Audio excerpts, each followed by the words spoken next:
En vérité, on voit bien que le marché de l'immobilier rebondit, mais il rebondit dans un autre monde qui est beaucoup plus alternatif et où la santé a un vrai rôle à jouer. Même aujourd'hui, je pense qu'on est au bout du moment où les actifs financiers sont encore plus attractifs que l'immobilier.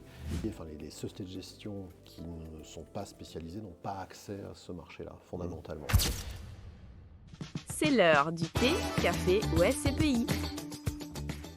Bien, bonjour à tous, j'ai grand plaisir à retrouver à nouveau Daniel Weil, qui est notre directeur de la recherche et de la stratégie, et qui va nous donner quelques enseignements, quelques idées concernant des allocations. Donc restez bien avec nous, vous allez avoir plein d'idées en fin de séquence. Daniel, bonjour. Bonjour Thierry.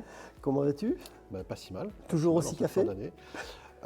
J'ai déjà pris mon café, donc plutôt SCPI maintenant. D'accord, ok, très bien. Donc, est-ce que tu peux nous dire, en cette fin d'année finalement, quelles sont les grandes tendances que tu as perçues sur le marché de la santé en général? Alors, déjà, ce qu'on a vu en 2025, c'est un peu le retour des grandes transactions. Sur le marché de la santé, il y a eu la Emeis qui a opéré la cession de son portefeuille, d'ailleurs au-delà de ce qui était prévu pour un volume de plus de 2 milliards d'euros, ce qui est beaucoup pour la santé. Ouais. BNP Paribas qui a fait une opération à 300 millions d'euros en résidence senior. Donc on voit qu'il y a un retour des institutionnels qui, comme on l'avait d'ailleurs dit il y a quelques temps, passe d'abord par la santé. C'est-à-dire qu'on aurait pu penser que le rebond de l'immobilier viendrait d'abord sur le bureau parce que c'est l'actif le plus cyclique, etc. En vérité, on voit bien que le marché de l'immobilier rebondit, mais il rebondit dans un autre monde que celui d'avant, qui est beaucoup plus alternatif et où la santé a un vrai rôle à jouer. Donc je pense que la principale tendance, c'est le retour des grandes transactions. Je pense qu'en termes de pays, il y a aussi un peu le retour de l'Allemagne qui, avec une nouvelle configuration politique, redevient un peu plus sécurisant parce qu'il y avait une vraie peur sur les opérateurs de santé allemands.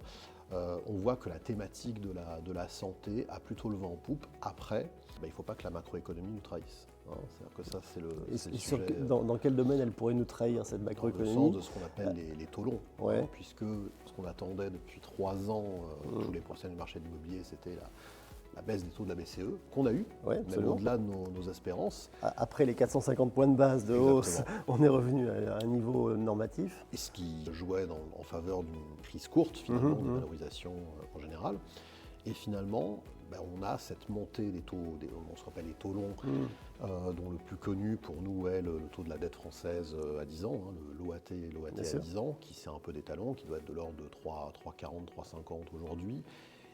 Et en fait, qui établit un peu tous les taux de rendement, je dirais, normatifs, et notamment celui que l'immobilier doit battre, je dirais, avec une grande marge pour pouvoir être attractif. Ouais, ça. Aujourd'hui, retrouver la prime de risque qui nous a manqué ces derniers temps face à d'autres actifs concurrents. Et ça, c'est pas encore le cas sur le bureau. Voilà. Il faut aussi souligner une chose, c'est que 2025 a été globalement une bonne année en bourse. Ça dépend des continents, évidemment, mais il y a quand même aujourd'hui, je pense qu'on est au bout du moment où les actifs financiers sont encore plus attractifs que l'immobilier. Et je crois que s'il y a un conseil à donner aux personnes qui nous écoutent, c'est que 2026, c'est l'année de la rediversification. Ouais, c'est l'année non pas de passer du tout financier au tout immobilier, mais passer au tout diversification, c'est-à-dire donner sa place à l'immobilier. Et dans ce contexte-là, donc l'immobilier d'entreprise au sens large du terme, mais l'immobilier de santé, donc est-ce que ça tire son épingle du jeu? Est-ce que le côté acyclique est également toujours bien ancré? Qu'est-ce qu'on demande à l'immobilier de façon générale? On demande évidemment du rendement, de gagner de l'argent, mais à la limite, des produits de rendement, on peut faire des produits structurés à 15%, 20%, du rendement, il y en a. Ouais. Ce qu'on demande à l'immobilier, c'est de traverser les crises. Qu'est-ce qui a le mieux traversé les crises?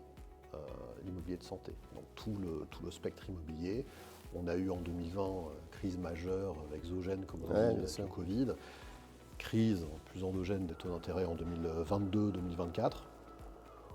Et quelle est la classe d'actifs qui a le moins souffert? Je crois qu'en général, sur 2 ans, il y a une baisse de 5% des valorisations. Donc pas suffisamment pour qu'on ait abaissé les prix de part des véhicules que nous connaissons. Et on est très attaché à ce que c'est le principal, parce que perdre un point de rendement, c'est une chose, perdre 10 points de capital, c'est autre chose. Absolument, il faudrait pédaler pour les récupérer. Donc en ce sens-là, oui, l'immobilier de santé en défensif, tire son épingle du jeu. Donc on est toujours effectivement sur le volet très défensif avec nos véhicules, finalement nos deux SCPI, Pierreval Santé et Horizon Santé. Et donc on affirme ce côté-là, mais on affirme aussi que ça doit être absolument un pilier dans les allocations. Absolument. Ouais. Et avec, quand on dit l'immobilier de santé, je crois qu'il faut aussi voir qu'il y a plusieurs sous-secteurs finalement. Voilà, il y a plusieurs sous-secteurs, plusieurs dimensions à l'immobilier de santé sur lesquelles on peut jouer quand on est suffisamment grand. Ce qui est notre cas. Ce qui est notre cas et ce qui est le cas de peu de monde. Absolument. On revendique ce rôle de leadership. Être la santé comme pool, les actifs alternatifs, les data centers, tout ce qui est très à la mode en résidence étudiante, tout ce qui est très à la mode en ce moment et pour de bonnes raisons, c'est d'abord un sujet d'accès au marché. Les opérateurs immobiliers, enfin les sociétés de gestion qui ne sont pas spécialisés n'ont pas accès à ce marché-là, fondamentalement. Et donc, on a, pour nous, Urial, il y a un pipeline qui est de l'ordre de 1,7 milliard. C'est-à-dire qu'on a accès à 1,7 milliard d'euros de dossiers. Ouais, ce qui est quand même considérable. Voilà, ce qui permet de pouvoir quand même être sélectif et de pouvoir jouer dans ce territoire qui est exigu, mais sur lequel on peut vraiment prendre place. On s'est donné les moyens d'avoir un terrain de jeu qui soit beaucoup plus large que le seul terrain domestique. Et non seulement les moyens, mais une gamme. Ouais. Avec un véhicule qui va être plus sur le long séjour, c'est-à-dire les résidences seniors, les EHPAD, et puis pas seulement résidences seniors et EHPAD, mais aussi toutes les formules d'hébergement. Donc ça, c'est Pierreval Santé. Co-living, etc.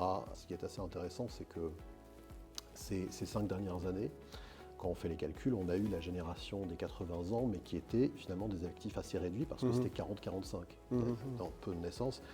On arrive, en fait, le vrai jeu, le vrai tournoi, commence avec l'arrivée des générations de baby-boomers de 45 à 65 ans. Qui deviennent des papy-boomers. Qui deviennent des papy-boomers. Donc à partir de 80 ans, là où se posent les vrais sujets de dépendance. Aujourd'hui, c'est-à-dire qu'on va beaucoup plus sentir la pénurie sur ce marché dans les 10 années qui viennent que dans les 10 précédentes, qui étaient pourtant des années assez de réussite pour les modèles économiques, etc. Donc ça, c'est sur le côté long séjour. Ouais, donc ça, c'est le marché qui est adressé par Pierreval Santé, qui est occupé par Pierreval Santé, donc un autre marché qui pointe sur lequel on avait peu d'adressage encore. Sur lequel on n'avait pas un véhicule vraiment dédié, qui est alors, moi j'appelle ça le court séjour, mais en vérité, c'est le soin. C'est le soin, c'est le bien-être, donc ce sont concrètement les cliniques. On peut aussi adjoindre, je pense, tout le côté laboratoire qu'on appelle life science également. Et en fait, il y a l'univers du vieillir et l'univers du guérir. Donc là, on parle de l'univers du soin, du guérir, de la clinique, avec des choses très intéressantes immobilièrement, parce qu'on voit bien qu'il y a des sujets, par exemple, de créer des petites unités, des petites cliniques ou des petits centres de soins, d'urgence, etc., qui permettent de désengorger les hôpitaux. Donc il y a un vrai sujet de redéploiement de l'offre immobilière là-dessus. Et ça, c'est vrai en Europe continentale et également outre-Atlantique, ou c'est plutôt outre-Atlantique que ça va se passer? Alors, je pense que ça va se passer dans les deux, mais avec une intervention du privé plus forte outre-Atlantique. Clairement, sur l'aspect life science, l'innovation est rapatriée outre-Atlantique, que ce soit d'ailleurs au Canada ou oui, c'est là que ça se passe, y compris pour la raison de barrières tarifaires, y compris pour ça tombe bien, on y est déjà.